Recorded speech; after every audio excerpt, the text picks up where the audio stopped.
Patay matapos umanong manlaban sa buy-bust operation ng isang lalaking operator umano ng drug den sa Maynila. Bukod sa pagkakasangkot daw sa droga, suspect din siya sa pagpatay sa sariling anak.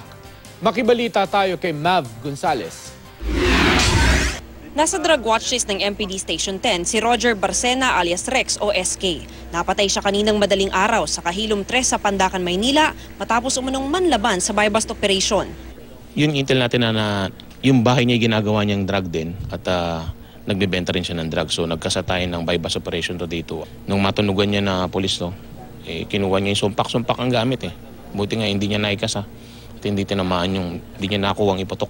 Sumuko na rin siya dati sa Oplan Tokhang. Pero patuloy pa rin daw ito sa pag-ooperate ng drug den kahit pa ilang metro lang mula sa barangay hall ang bahay niya. Bukod umano sa pagiging pusher at operator ng drug den, suspect din siya sa pagpatay sa sariling anak. May anak siyang namatay siya suspect rin na dahil wala namang kasamang iba sa bahay. Yung anak niya nakalunok ng karayom, ng aspile, kinamatay ng bata yun. Yung isang niyang anak, kinuha ng DSWD dahil wala siyang trabaho noon, aminado siyang magamit. Dead on the spot ang suspect. Nakuha sa kanya ang isang sumpak at ilang sachet ng hinihinalang shabu.